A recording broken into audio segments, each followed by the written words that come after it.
Dikhianati dan diusir oleh suami serta mertua yang merebut seluruh hartanya, Kirana bangkit dari nol dengan tekad kuat. Ia membangun kembali hidupnya dan berhasil meresmikan restoran mewah. Di hari pembukaan, mereka syok melihat Kirana berdiri sebagai pemiliknya. Assalamualaikum warahmatullahi wabarakatuh. Kalian dari mana aja nih? Absen yuk, jangan lupa subscribe. Buat yang sudah subscribe, semoga selalu diberkahi kebaikan dan rezeki yang mengalir. Namaku Kirana, seorang wanita sederhana yang tidak pernah menyangka hidupku akan seindah ini. Setelah setahun menikah, rumah tangga kami terasa seperti dongeng. Suamiku, Dimas, adalah pria yang hangat dan penuh perhatian. Dia selalu memuji masakan yang kubuat, menemaniku salat berjamaah, dan tak pernah absen menanyakan kabarku setiap hari. Mertuaku, Ibu Rosma dan Bapak Arman, juga sangat menyayangiku. Mereka memanggilku putri kecil, dan selalu memelukku setiap kali aku berkunjung ke rumah mereka. Mereka adalah keluarga sempurna yang selalu kuharapkan. Kehidupanku memang terbilang mapan.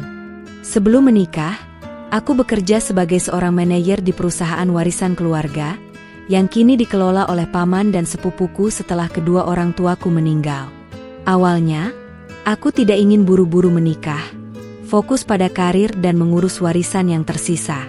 Namun, Dimas datang dan meyakinkanku bahwa hidupnya tidak akan lengkap tanpaku. Dia meyakinkan bahwa cinta adalah segalanya, dan harta hanyalah pelengkap.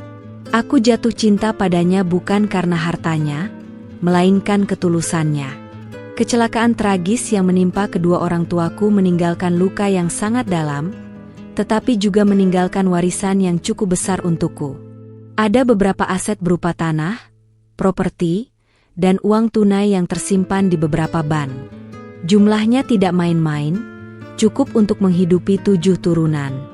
Namun, bagiku, harta itu adalah amanah dan kenangan dari orang tuaku, bukan sekadar alat untuk berfoya-foya. Setelah menikah, aku putuskan untuk mengelola harta itu bersama Dimas. Kupercayakan semua pada suamiku. Dimas meyakinkanku untuk tidak bekerja dan fokus mengurus rumah tangga saja. Aku tidak ingin istriku kelelahan, Kirana. Aku yang akan bekerja keras untukmu, katanya saat itu. Perkataannya terasa begitu manis dan tulus, membuatku merasa dicintai sepenuhnya. Aku mengangguk, melepaskan jabatanku dan mempercayakan semua warisan orang tuaku kepadanya. Aku sangat bahagia, merasa menjadi wanita paling beruntung di dunia. Beberapa kali, Dimas meminta untuk mengambil sebagian uang warisanku dengan alasan untuk investasi. Awalnya, aku sedikit ragu.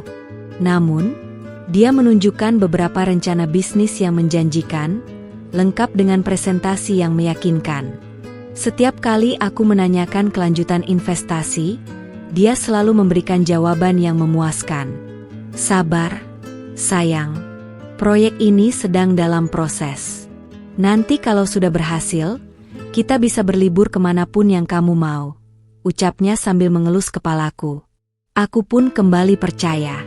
Mertuaku juga sering memujiku di depan teman-teman dan tetangga mereka. Kirana itu menantu idaman. Pintar, cantik, dan sangat penurut, ujar Ibu Rosma suatu sore. Pujian itu membuatku merasa diterima dan dicintai. Aku tidak pernah merasa curiga sedikit pun. Bagiku, keluarga ini adalah segalanya, tempatku bersandar dan berlindung setelah kehilangan orang tua. Aku tidak tahu bahwa di balik senyum dan pujian itu, ada niat busuk yang tersembunyi. Dimas dan Ibu Rosma seringkali mendesakku untuk menjual beberapa aset properti yang kumiliki. Mereka beralasan bahwa properti tersebut tidak produktif dan akan lebih baik jika uangnya diputar dalam bentuk investasi yang lebih menguntungkan. Aku menolak halus, menjelaskan bahwa properti itu adalah peninggalan orang tuaku yang sangat berharga. Itu amanah dari orang tua, Bu. Aku tidak tega menjualnya, kataku. Namun, mereka terus mendesak. Suatu hari, Dimas mengajakku ke notaris. Ada dokumen penting yang harus kamu tanda tangani, sayang. Ini untuk kepastian hukum investasi kita, ucapnya dengan wajah serius. Aku tidak punya alasan untuk tidak percaya. Dengan mata tertutup, aku menandatangani semua berkas yang diberikan. Aku sama sekali tidak membaca isinya, karena aku yakin Dimas tidak akan pernah berbuat jahat padaku. Aku masih ingat, setelah aku menandatangani dokumen itu, Dimas dan mertuaku mengajakku makan malam di restoran mewah. Mereka memintaku untuk memesan apapun yang kusuka. Suasana makan malam itu sangat hangat dan penuh keakraban. Mereka bahkan menyuapiku dan tertawa bersamaku.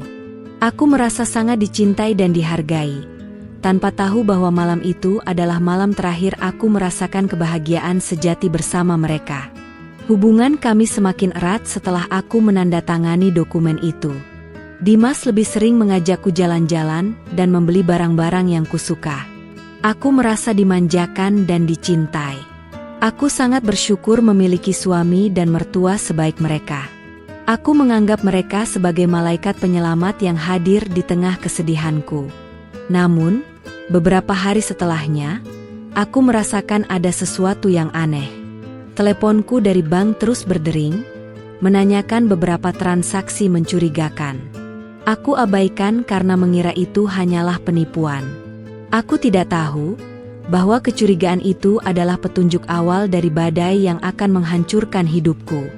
Malam itu, aku mencoba memeriksa rekeningku, tetapi ternyata aksesnya sudah diblokir. Aku sangat panik. Ketika aku menanyakannya kepada Dimas, dia hanya tersenyum dan berkata, "Jangan khawatir, sayang. Itu urusanku. Kamu tidak perlu pusing memikirkannya." Jawabannya yang santai justru membuatku semakin khawatir. Keesokan harinya, aku pergi ke bank untuk menanyakan apa yang sebenarnya terjadi.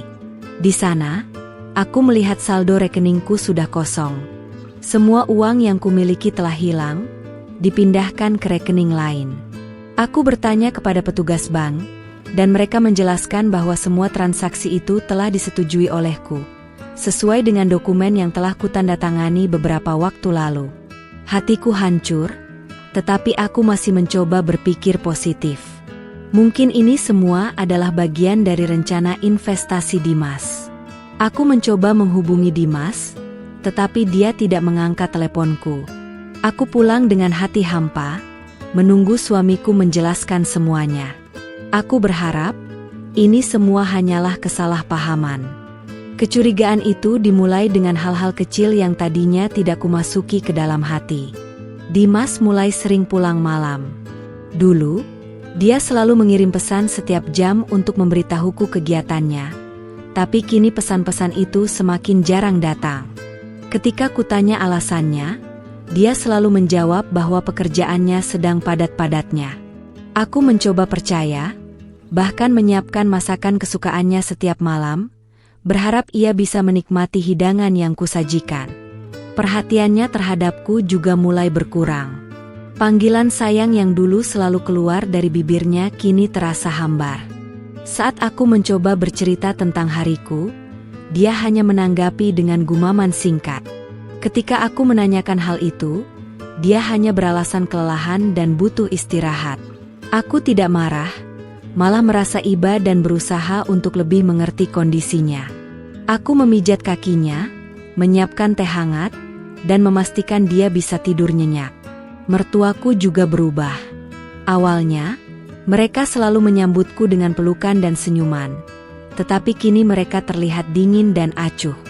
Ibu Rosma lebih sering mengomeliku, mengkritik masakanku, atau menanyakan hal-hal yang tidak penting dengan nada ketus.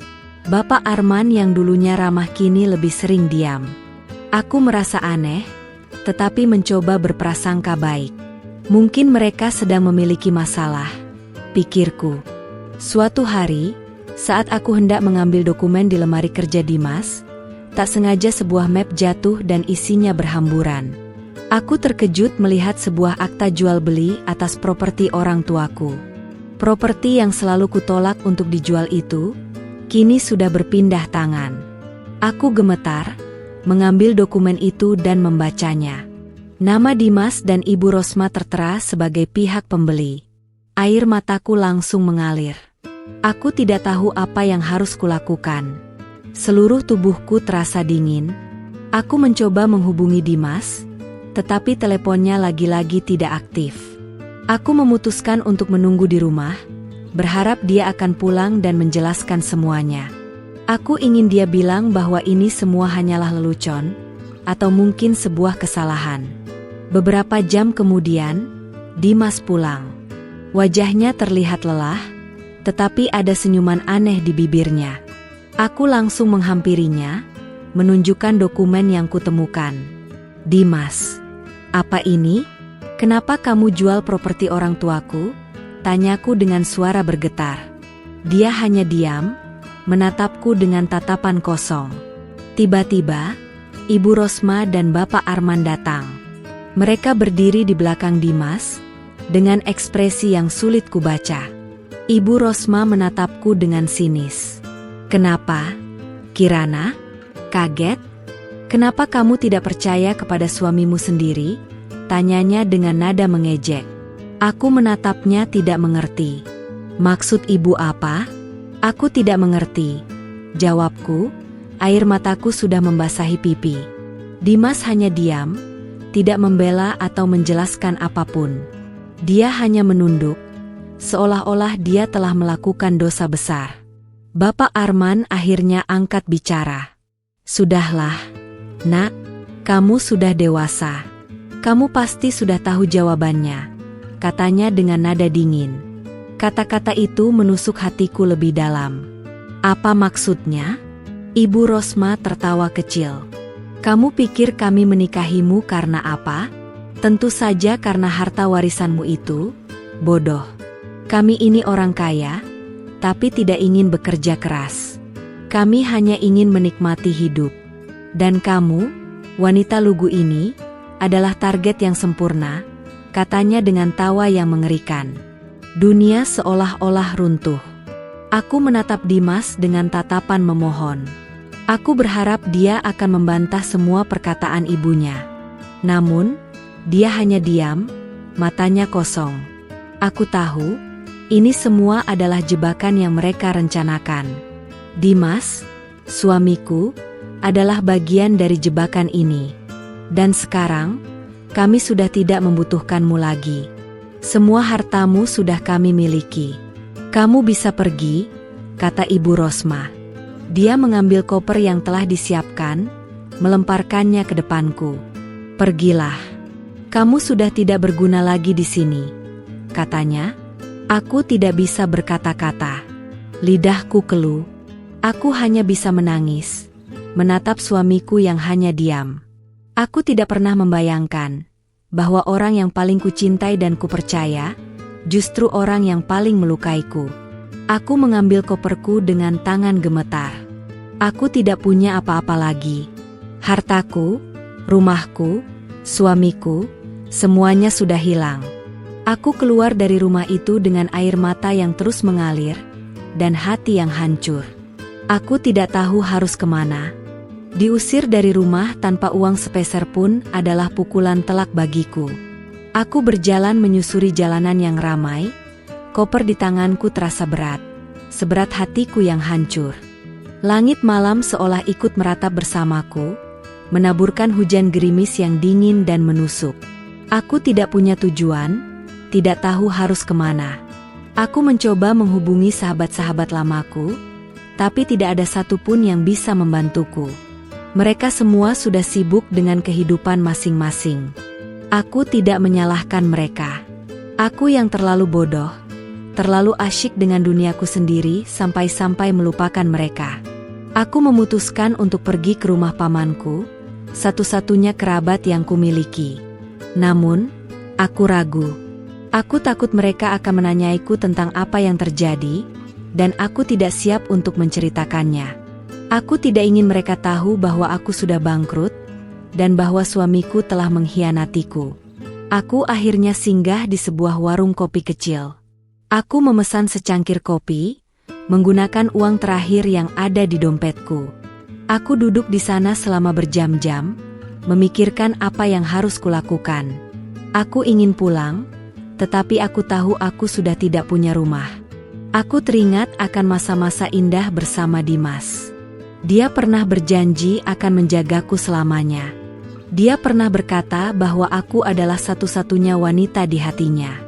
Tapi kini, janji itu hanyalah ilusi. Kata-kata manisnya hanyalah racun yang mematuku. Aku melihat sekeliling, dan menyadari bahwa aku bukan satu-satunya orang yang menderita. Ada banyak orang di luar sana yang hidupnya lebih sulit daripada aku. Aku mencoba menguatkan diriku.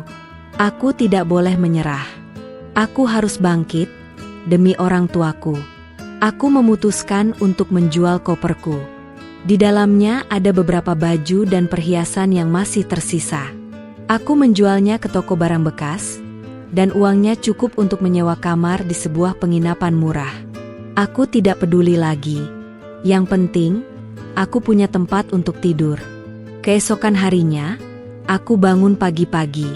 Aku tidak bisa tidur semalaman, memikirkan apa yang terjadi. Aku membuka dompetku, melihat uang yang tersisa. Cukup untuk hidup beberapa hari. Aku harus mencari pekerjaan. Aku mencoba mencari pekerjaan di beberapa restoran dan toko. Namun, tidak ada satupun yang mau menerimaku. Aku tidak punya pengalaman kerja, dan penampilanku yang berhijab membuat beberapa orang ragu. Aku merasa putus asa. Namun, aku tidak menyerah. Aku mencoba lagi dan lagi. Aku mencoba untuk melamar pekerjaan sebagai pelayan, tetapi aku selalu ditolak. Aku merasa sangat sedih dan frustrasi. Malam itu, aku kembali ke penginapan. Aku duduk di depan pintu kamarku, menangis. Aku merasa sangat sendirian dan tidak berguna. Aku rindu orang tuaku. Aku rindu saat mereka masih hidup. Aku berharap mereka bisa melihatku sekarang. Tiba-tiba, seorang wanita tua datang menghampiriku. "Nak, kenapa kamu menangis?" tanyanya. Aku menatapnya, dan tidak bisa berkata-kata. Dia adalah pemilik penginapan ini. Aku menceritakan semua yang terjadi padaku. Aku menceritakan tentang Dimas, tentang warisanku, dan tentang pengkhianatan yang kualami. Wanita tua itu mendengarkanku dengan sabar. Dia tidak menertawakanku, tidak menghakimiku. Setelah aku selesai bercerita, dia memelukku. "Nak, hidup ini memang sulit, tapi kamu tidak boleh menyerah. Tuhan tidak akan pernah meninggalkanmu. Dia akan selalu bersamamu," katanya. Kata-kata itu terasa seperti air sejuk yang membasahi hatiku. "Kamu punya bakat memasak, bukan? Kenapa tidak mencoba membuka usaha sendiri?" tanyanya. Aku menatapnya, tidak percaya. "Aku tidak punya uang, Bu. Aku sudah tidak punya apa-apa lagi," jawabku. "Kamu tidak perlu uang, Nak. Kamu hanya perlu keberanian. Dan kamu punya itu," katanya.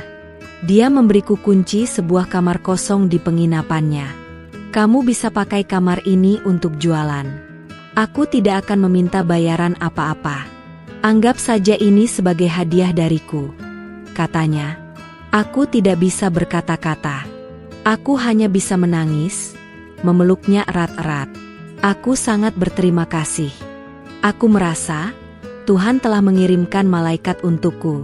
Aku tidak menyia-nyiakan kesempatan ini. Aku menggunakan uang terakhirku untuk membeli bahan-bahan masakan.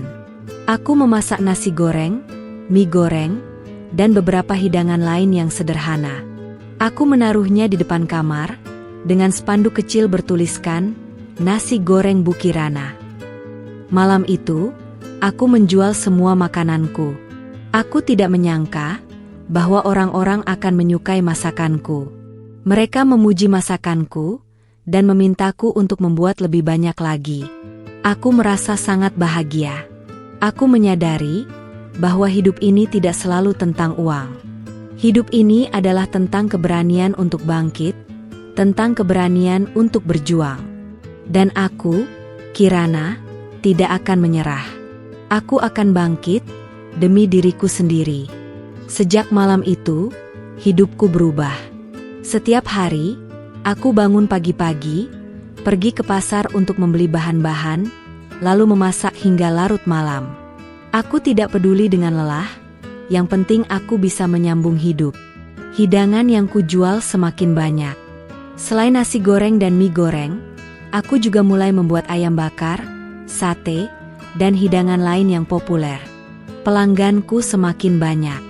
Mereka tidak hanya datang dari penginapan, tapi juga dari luar. Aku juga mulai melayani pesanan catering. Aku melayani pesanan untuk pesta ulang tahun, arisan, dan acara-acara lain. Aku bekerja keras, siang dan malam. Aku tidak punya waktu untuk memikirkan Dimas. Suatu hari, aku bertemu dengan seorang wanita yang sangat kaya. Dia memesan catering untuk pesta ulang tahun putrinya. Dia sangat menyukai masakanku dan memintaku untuk membuat lebih banyak lagi. Masakanmu ini sangat enak. Nak, kamu harus membuka restoran sendiri, katanya. Aku hanya tersenyum. Terima kasih, Bu. Mungkin suatu hari nanti, jawabku. Wanita itu memberiku kartu namanya.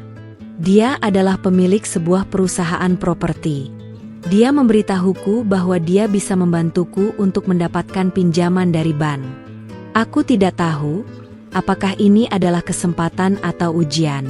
Aku menolak tawarannya dengan halus. Aku tidak ingin berutang kepada bank. Aku ingin membangun usahaku dengan keringatku sendiri. Aku ingin membuktikan bahwa aku bisa sukses tanpa bantuan siapapun. Aku bekerja lebih keras lagi. Aku menabung setiap sen yang kudapatkan. Aku menabung untuk menyewa tempat yang lebih besar, untuk membeli peralatan yang lebih baik, dan untuk mempekerjakan karyawan. Aku sadar bahwa bakat memasak ini adalah warisan dari orang tuaku. Ibuku adalah seorang koki yang sangat handal. Aku teringat saat ia mengajariku memasak. Memasak itu bukan hanya tentang rasa. Nak, memasak itu adalah tentang cinta, katanya. Aku memasak dengan cinta. Aku memasak untuk diriku sendiri, untuk pelanggan-pelangganku, dan untuk orang tuaku. Aku ingin mereka bangga padaku. Suatu hari, aku menerima telepon dari paman dan sepupuku. Mereka mendengar tentang apa yang terjadi padaku. Mereka datang menemuiku di penginapan, dan mereka sangat marah. Mereka ingin melapor polisi. Aku menolak. Aku tidak ingin membuat masalah. Aku hanya ingin melanjutkan hidupku. Sudahlah, Paman, biarkan saja. Aku sudah ikhlas, kataku. Paman menatapku dengan tatapan sedih. Kamu ini terlalu baik, Nak.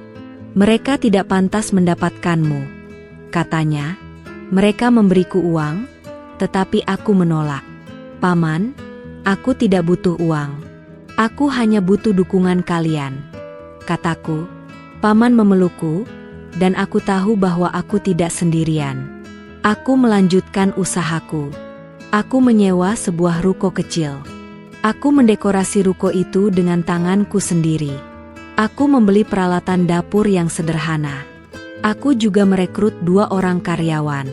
Namanya Restoran Kirana. Itu adalah namaku, nama yang ingin kubuktikan kepada dunia.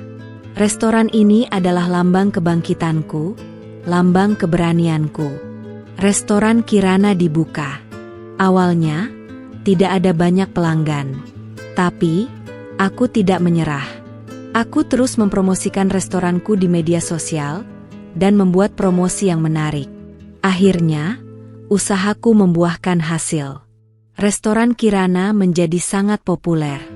Orang-orang berdatangan dari berbagai tempat. Restoran ini selalu ramai setiap hari. Aku merasa sangat bahagia. Aku tidak pernah membayangkan bahwa aku bisa mencapai sejauh ini. Aku tidak pernah membayangkan bahwa aku bisa sukses setelah semua yang kualami. Aku tahu bahwa hidup ini tidak selalu mudah. Ada banyak rintangan dan cobaan yang harus kita lalui. Tapi, jika kita punya keberanian, Kita bisa melewati semua itu. Aku menyadari bahwa pengkhianatan Dimas adalah ujian dari Tuhan. Tuhan ingin aku menjadi lebih kuat, menjadi lebih mandiri. Dan aku, Kirana, berhasil melewatinya. Aku tidak pernah lagi memikirkan Dimas. Aku tidak pernah lagi memikirkan hartaku yang hilang. Yang kupikirkan hanyalah masa depanku, masa depan yang cerah. Hari peresmian restoran mewahku, Aura Rasa Nusantara, tiba. Aku mengenakan gamis brokat berwarna krem yang dijahit khusus, dengan hijab senada yang membingkai wajahku dengan anggun. Di dalam hatiku, ada campuran rasa gugup dan haru. Ini adalah puncak dari perjuanganku selama 2 tahun ini. Semua keringat, air mata, dan pengorbanan terbayar sudah. Restoran ini bukan hanya bisnis, tapi juga monumen pengingat akan kekuatan yang kutemukan dalam diriku.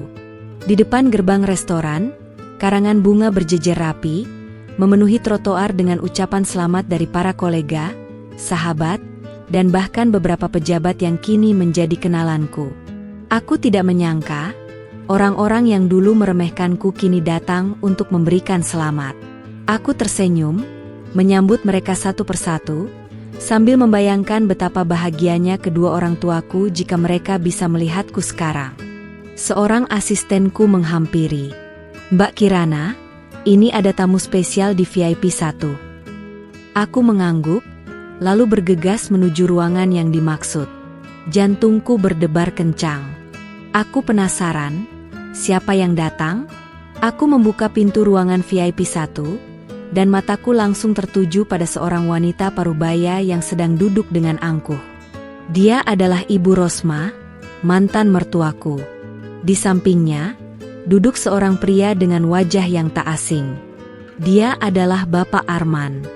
Dan di seberang meja, duduk seorang pria yang sudah lama tidak kulihat. Dia adalah Dimas. Mereka tidak menyadari kehadiranku. Mereka sibuk mengobrol, mengomentari restoran yang baru saja dibuka. Restoran ini memang sangat bagus, Ibu, tapi sayang, harganya sangat mahal. Aku tidak akan pernah makan di sini, kata Ibu Rosma. Dimas hanya mengangguk. Setuju. Aku tersenyum, berjalan perlahan ke meja mereka. Selamat datang di Aura Rasa Nusantara, sapaku. Mereka terkejut, menatapku dengan mata melotot. Mereka tidak menyangka bahwa aku, wanita yang mereka usir 2 tahun lalu, kini berdiri di depan mereka sebagai pemilik restoran mewah ini. Kirana, kenapa kamu ada di sini? Tanya Dimas, suaranya bergetar. Dia terlihat sangat terkejut, dan aku bisa melihat ketidaknyamanan di matanya. Ini adalah restoran saya, Dimas, jawabku dengan tenang. Ibu Rosma dan Bapak Arman sama-sama tercengang. Mereka saling pandang, tidak percaya. Ibu Rosma mencoba menutupi kekagetannya. Apa? Kamu punya restoran? Dari mana kamu dapat uang? Bukankah kamu sudah tidak punya apa-apa? Tanyanya dengan nada mengejek. Aku tersenyum, mengeluarkan kartu nama dari saku gamisku. Ini adalah nama restoran saya. Aura Rasa Nusantara. Saya adalah pemiliknya, kataku. Dimas mengambil kartu itu dengan tangan gemetar. Dia melihat nama restoran, lalu menatapku dengan tatapan kosong. Dia tidak bisa berkata-kata. Aku duduk di kursi kosong di samping Dimas. Kamu tahu, Dimas? Dulu, kamu pernah berjanji akan menjagaku selamanya. Kamu pernah berkata bahwa aku adalah satu-satunya wanita di hatimu. Tapi kini, janji itu hanyalah ilusi. Kata-kata manismu hanyalah racun yang mematuku, kataku dengan suara berbisik. Dimas menunduk, tidak berani menatapku. Ibu Rosma mencoba membela diri. Kamu ini jangan bohong. Dari mana kamu dapat uang? Kamu pasti berbohong, teriaknya. Uang?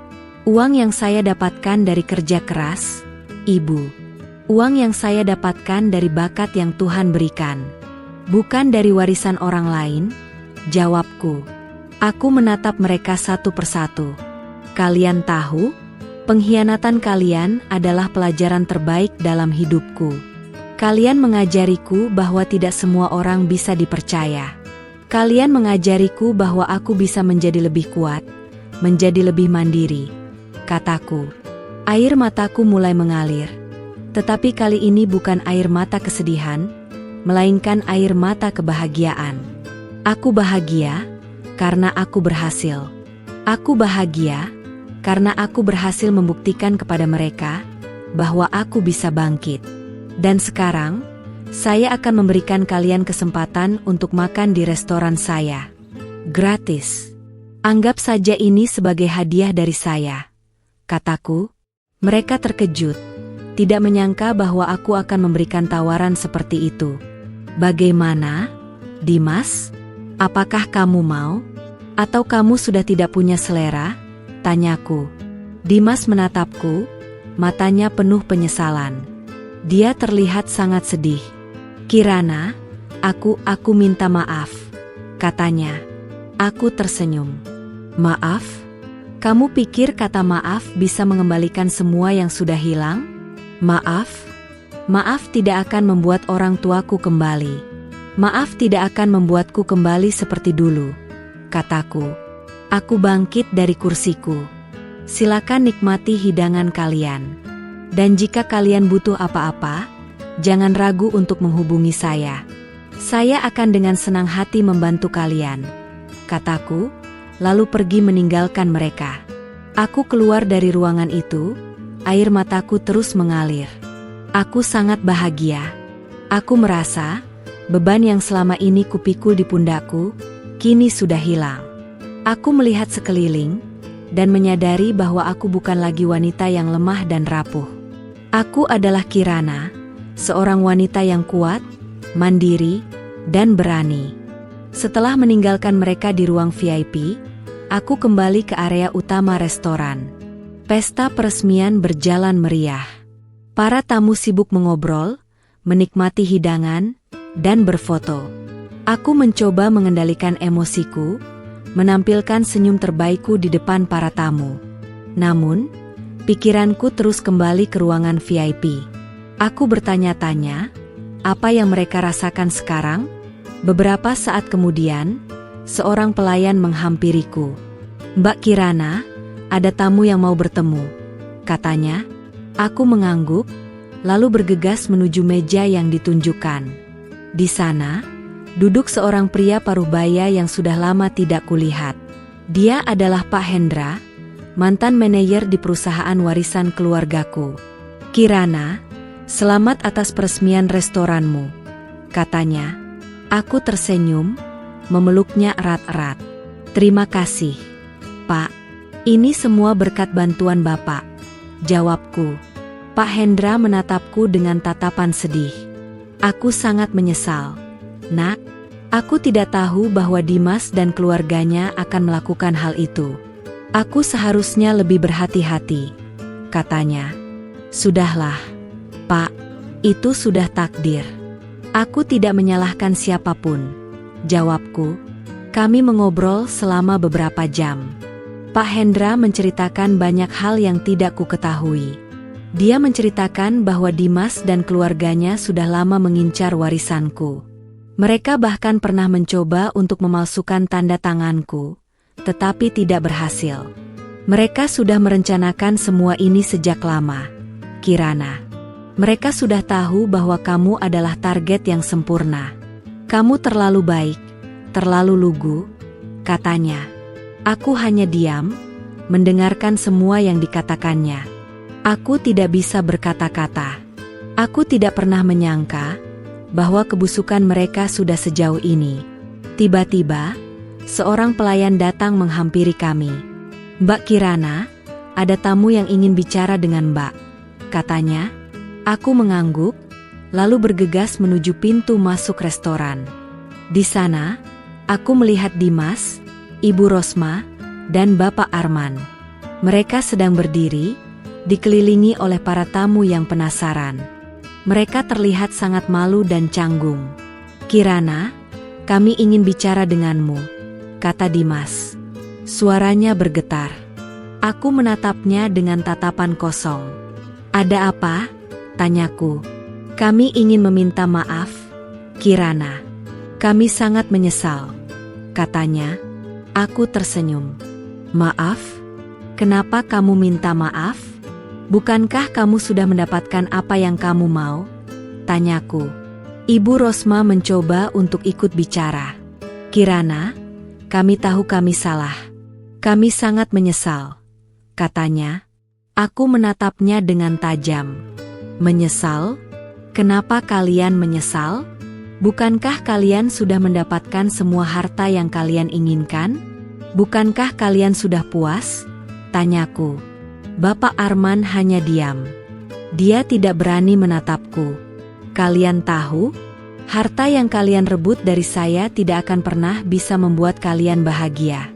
Karena kebahagiaan sejati tidak bisa dibeli dengan uang, kataku. Aku menatap mereka satu persatu. Kalian tahu? Pengkhianatan kalian adalah pelajaran terbaik dalam hidupku. Kalian mengajariku bahwa tidak semua orang bisa dipercaya. Kalian mengajariku bahwa aku bisa menjadi lebih kuat, menjadi lebih mandiri, kataku. Aku menoleh ke arah para tamu. Tamu-tamu yang terhormat, saya ingin memperkenalkan kalian kepada mantan suami dan mantan mertua saya. Mereka adalah orang yang paling berjasa dalam hidup saya. Mereka yang mengusir saya dari rumah, mereka yang mengambil semua harta saya. Dan kini, mereka datang ke sini untuk meminta maaf, kataku. Para tamu terkejut. Mereka menatap Dimas dan keluarganya dengan tatapan jijik. Mereka tidak menyangka bahwa Dimas dan keluarganya adalah orang yang melakukan hal itu. Dimas dan keluarganya sangat malu. Mereka menunduk, tidak berani menatapku. Mereka terlihat sangat hancur. Dan sekarang, saya akan memberikan kalian kesempatan untuk meninggalkan restoran ini. Anggap saja ini sebagai hadiah dari saya, kataku. Mereka tidak bisa berkata-kata. Mereka hanya menunduk, lalu berjalan pergi meninggalkan restoran. Aku melihat mereka pergi, dan hatiku terasa damai. Aku tidak lagi merasakan kebencian. Aku hanya merasakan kebahagiaan. Aku berbalik, menatap para tamu. Selamat datang di Aura Rasa Nusantara. Silakan nikmati hidangan kalian, kataku. Aku tersenyum, lalu pergi meninggalkan mereka. Aku sangat bahagia. Aku merasa beban yang selama ini kupikul di pundakku, kini sudah hilang. Setelah kepergian mereka, suasana peresmian kembali meriah, tetapi hatiku terasa campur aduk. Ada rasa puas, tapi juga rasa hampa. Aku berhasil membuktikan diri, tapi kemenangan ini terasa pahit. Mengapa? Karena orang yang paling kucintai dulu harus menjadi pihak yang kalah, yang terhina. Namun, aku segera mengusir perasaan itu. Aku berhak bahagia setelah semua yang kualami. Kirana, kamu luar biasa, kata Pak Hendra sambil menepuk pundakku. Matanya berkaca-kaca. Aku tersenyum. Terima kasih, Pak. Bapak juga. Pak Hendra kembali bercerita tentang kehidupannya setelah aku keluar dari perusahaan. Ternyata, dia juga sempat merasa ada kejanggalan dengan transaksi yang dilakukan Dimas dan keluarganya.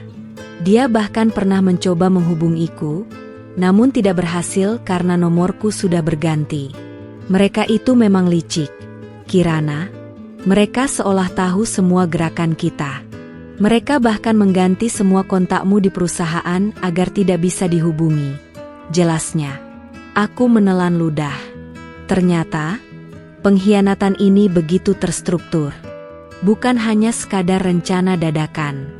Ada niat busuk yang sudah lama tertanam di hati mereka. Aku tidak lagi merasa sedih, tapi lebih ke arah jijik. Malam itu, setelah semua tamu pulang, aku duduk sendirian di meja kasir. Kulihat interior restoran yang mewah, dengan lampu kristal yang berkelap-kelip, meja marmer yang bersih, dan kursi yang empuk. Semua ini adalah hasil dari keringatku sendiri. Aku tidak lagi membutuhkan uang dari orang lain. Aku tidak lagi membutuhkan janji-janji palsu. Aku mengambil ponselku, membuka galeri. Ada beberapa foto lama bersama Dimas. Foto-foto itu penuh dengan senyum dan tawa. Kami terlihat sangat bahagia. Namun, kini semua itu terasa palsu. Senyuman Dimas terasa seperti topeng. Kata-katanya terasa seperti racun. Aku menghapus semua foto itu. Aku tidak ingin lagi melihatnya. Aku ingin memulai hidup baru, tanpa kenangan pahit. Aku ingin fokus pada masa depan, pada hal-hal yang membuatku bahagia. Aku memejamkan mata, membiarkan air mata mengalir. Tapi kali ini, air mata itu bukanlah air mata kesedihan, melainkan air mata kelegaan. Aku lega, karena aku berhasil melepaskan semua beban yang selama ini kupikul. Tiba-tiba, ponselku berdering. Ada pesan dari nomor yang tidak kukenal. Aku membukanya, dan terkejut melihat sebuah video. Video itu adalah video percakapan antara Dimas, Ibu Rosma, dan Bapak Arman. Mereka sedang membicarakan rencananya untuk mengambil semua hartaku. Aku gemetar, membaca pesan itu. Pengirimnya adalah seorang pria yang tidak kukenal. Dia adalah teman dari paman dan sepupuku. Dia mengirimkan video itu karena ingin aku tahu kebenaran. Kirana, aku tahu kamu sedang berjuang. Tapi kamu harus tahu bahwa kamu tidak sendirian. Ada banyak orang yang mendukungmu. Dan kebenaran akan selalu terungkap, katanya dalam pesan. Aku merasa sangat terharu. Ternyata, ada orang-orang baik di sekitarku. Ada orang-orang yang peduli padaku. Aku tidak lagi merasa sedih.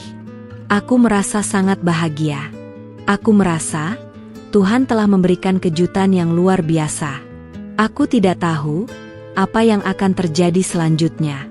Aku tidak tahu apakah aku akan bertemu Dimas lagi. Tapi, aku tidak peduli. Aku hanya ingin melanjutkan hidupku dan menjadi wanita yang lebih baik. Aku mengirimkan pesan ke pria itu. Terima kasih. Aku akan selalu mengingat kebaikanmu. Dia tidak membalas. Aku tidak tahu siapa dia. Tapi, aku tahu dia adalah malaikat yang dikirim Tuhan untukku. Aku berbalik, menatap restoran yang sepi. Aku tersenyum. Aku tahu, ini bukanlah akhir dari perjalananku. Ini adalah awal dari perjalananku yang baru. Beberapa hari setelah peresmian, restoran Aura Rasa Nusantara menjadi perbincangan di seluruh kota. Ulasan di media sosial sangat positif, dan setiap hari restoran selalu penuh. Keberhasilan ini membuatku sibuk luar biasa. Hampir tidak ada waktu untuk istirahat. Aku senang, karena kerja kerasku terbayar. Di tengah kesibukan, aku menerima pesan dari nomor asing. Isinya, "Selamat, Kirana. Aku bangga padamu." Ada foto profil seorang pria. Fotonya tidak terlalu jelas, tapi wajahnya tampak familiar. Aku mencoba mengingat-ingat, tapi tidak berhasil. Aku tidak membalas pesan itu. Suatu sore, saat aku sedang mengecek laporan keuangan, seorang pria datang menghampiriku. "Kirana," sapanya. Aku menoleh. Di depanku, berdiri seorang pria dengan wajah yang tak asing. Dia adalah pria yang mengirimkan pesan kepadaku. "Kamu siapa?" tanyaku. "Aku Rian. Kita pernah bertemu di acara ulang tahun temanmu." "Aku adalah teman dari pamanmu," jawabnya. Aku mencoba mengingat. Ya, aku ingat. Dia adalah pria yang selalu menatapku dengan tatapan aneh. Aku tidak tahu, apakah itu tatapan kagum atau tatapan lain. "Aku tahu, kamu pasti bingung kenapa aku datang ke sini," katanya. Aku mengangguk. "Aku tahu apa yang terjadi padamu. Aku adalah orang yang mengirimkan video itu," katanya. Aku terkejut. "Kenapa? Kenapa kamu mengirimkan video itu?" tanyaku. Aku tidak tahu harus bagaimana lagi. Aku ingin kamu tahu kebenaran. Aku tidak ingin kamu terus menderita. Jawabnya, aku tidak bisa berkata-kata. Aku tidak menyangka bahwa ada orang yang sangat peduli padaku. Aku tahu, aku seharusnya tidak ikut campur dalam urusanmu. Tapi, aku tidak bisa diam saja. Aku melihatmu menderita, dan aku tidak bisa melakukan apapun, katanya. Aku menatapnya dengan tatapan sedih. Terima kasih, Rian. Aku sangat menghargai kebaikanmu, kataku. Rian hanya tersenyum. Kamu tidak perlu berterima kasih, Kirana. Aku hanya ingin kamu bahagia, katanya. Setelah itu, Rian sering datang ke restoranku. Kami menjadi teman baik. Dia sering membantuku, memberikan saran-saran bisnis yang sangat berguna. Dia juga sering membawakan bunga dan hadiah-hadiah kecil yang lucu. Aku merasa sangat nyaman dengannya. Dia adalah pria yang baik, sopan, dan perhatian. Aku merasa aku bisa membuka hati lagi. Namun, bayangan masa lalu terus menghantuiku. Aku takut jika aku membuka hati lagi, aku akan terluka lagi. Aku takut jika aku mencintai lagi, aku akan dikhianati lagi. Suatu hari, Rian mengajakku makan malam. Aku setuju. Kami pergi ke sebuah restoran mewah. Dia menceritakan tentang kehidupannya, tentang pekerjaannya. Dia adalah seorang pengusaha sukses. Dia memiliki beberapa bisnis di luar kota. Aku tidak pernah bertemu wanita sepertimu, Kirana. Kamu kuat, mandiri, dan berani, katanya. Aku tersenyum. Aku hanya berusaha untuk bertahan hidup, Rian, jawabku. Kamu lebih dari itu, Kirana. Kamu adalah wanita yang luar biasa, katanya. Setelah makan malam, Rian mengantarku pulang. Sebelum dia pergi, dia memegang tanganku. Kirana, aku tidak tahu apakah kamu bisa membuka hati lagi. Tapi, aku ingin kamu tahu bahwa aku mencintaimu, katanya. Aku terkejut. Aku tidak tahu harus menjawab apa. Aku tidak menyangka bahwa dia akan mengatakan hal itu. Aku hanya diam, menatapnya. Dia menunduk, terlihat malu. Maaf, aku tidak bermaksud untuk memaksamu. Aku hanya ingin kamu tahu perasaanku, katanya. Aku tersenyum. Terima kasih, Rian, jawabku. Aku masuk ke dalam rumah, dan aku tidak bisa tidur semalaman. Aku memikirkan kata-kata Rian. Aku memikirkan perasaanku kepadanya. Aku tidak tahu apakah aku mencintainya. Tapi, aku tahu, aku merasa nyaman bersamanya. Aku sadar bahwa sudah saatnya aku melupakan masa lalu. Sudah saatnya aku membuka lembaran baru. Kisah cintaku dan Rian bersemi. Dia tidak pernah memaksaku, selalu sabar menungguku siap. Dia mendekatiku bukan sebagai pengusaha sukses, melainkan sebagai pria yang tulus mencintaiku. Bersamanya, aku merasa aman dan dihargai, perasaan yang tak pernah kudapatkan dari Dimas. Dia selalu mendukung setiap langkahku, bahkan saat aku ingin membuka cabang restoran baru. Di tengah kebahagiaan itu, aku menerima surat dari pengadilan. Isinya, panggilan untuk menghadiri sidang kasus properti orang tuaku. Ternyata, paman dan sepupuku tidak menyerah. Mereka melapor ke polisi, dan kasusnya kini berlanjut ke pengadilan. Aku merasa sedikit lega, karena kebenaran akan segera terungkap. Aku datang ke pengadilan, ditemani oleh Rian. Di sana, aku melihat Dimas dan keluarganya. Mereka terlihat pucat dan gugup. Aku menatap mereka, tanpa ada rasa benci. Yang ada hanyalah rasa iba. Sidang dimulai. Paman dan sepupuku memberikan kesaksian. Mereka menceritakan semua yang mereka tahu. Mereka menunjukkan bukti-bukti yang kuat, termasuk video yang dikirimkan oleh Rian. Hakim mendengarkan dengan seksama. Setelah paman dan sepupuku selesai memberikan kesaksian, Hakim menanyai Dimas dan keluarganya. Mereka tidak bisa membantah. Mereka hanya diam, menunduk. Akhirnya, hakim menjatuhkan vonis. Dimas, Ibu Rosma, dan Bapak Arman dinyatakan bersalah. Mereka harus mengembalikan semua properti dan uang yang mereka ambil, dan mereka juga harus menjalani hukuman penjara. Aku menatap mereka, dan aku tidak bisa menahan air mataku. Aku sedih, karena mereka harus menjalani hukuman.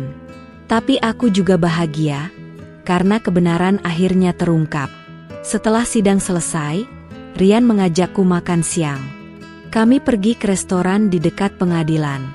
Kirana, kamu tidak perlu sedih. Mereka pantas mendapatkan hukuman, katanya. Aku tahu, Rian. Tapi, aku tidak ingin mereka menderita, jawabku. Kirana, kamu adalah wanita yang sangat baik. Kamu tidak pantas menderita, katanya. Kami makan siang dengan tenang. Setelah itu, kami berjalan-jalan di taman. Aku merasa sangat bahagia. Aku merasa hidupku kini lengkap. Beberapa bulan kemudian, aku menikah dengan Rian. Pernikahan kami sederhana, hanya dihadiri oleh keluarga dan teman-teman terdekat. Aku tidak lagi menginginkan pesta mewah. Aku hanya ingin hidup bahagia. Kami hidup bahagia. Rian adalah suami yang sangat baik. Dia selalu ada untukku. Dia selalu mendukungku. Dia adalah pria yang sempurna. Aku tidak lagi memikirkan masa lalu. Aku tidak lagi memikirkan Dimas dan keluarganya. Aku hanya memikirkan masa depanku, masa depan yang cerah. Restoran Aura Rasa Nusantara semakin sukses. Aku membuka cabang baru di beberapa kota.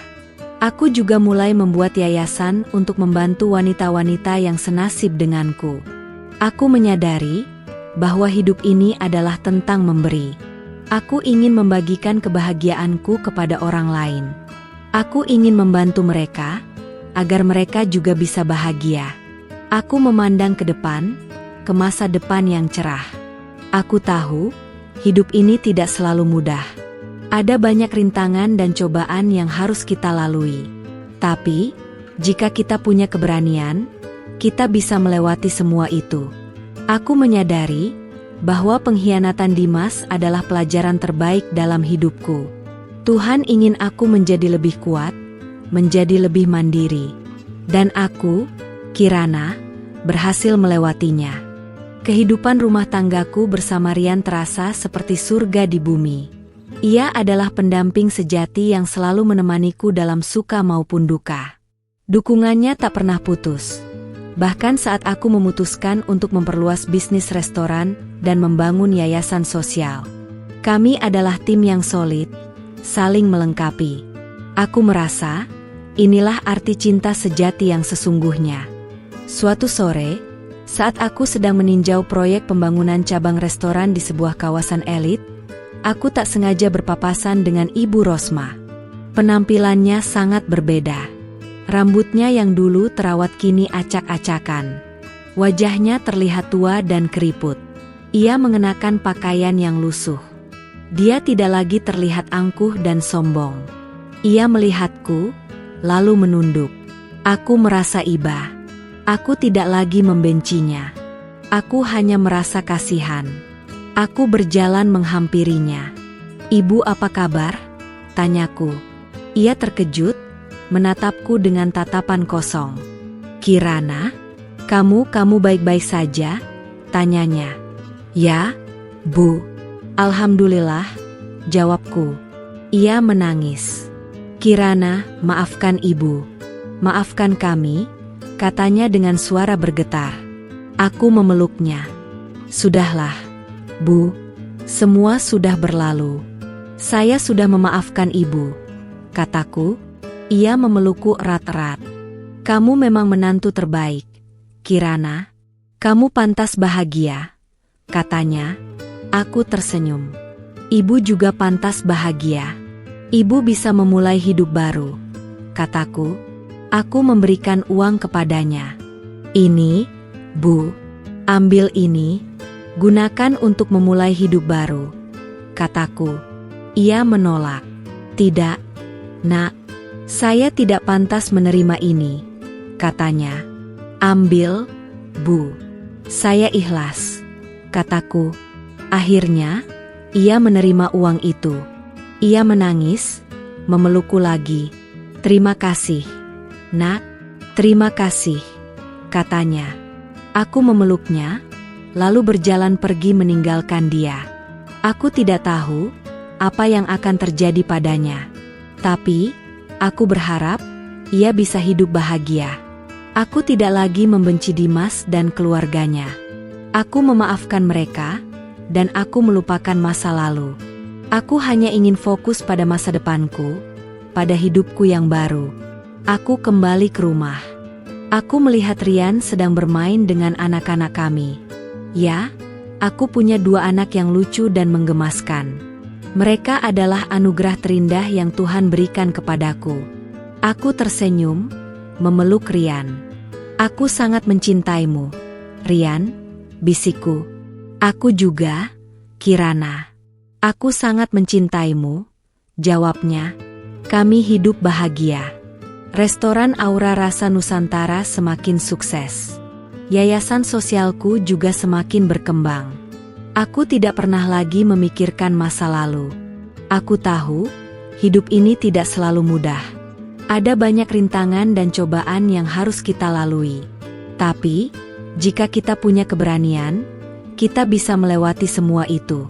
Aku menyadari bahwa pengkhianatan Dimas adalah pelajaran terbaik dalam hidupku.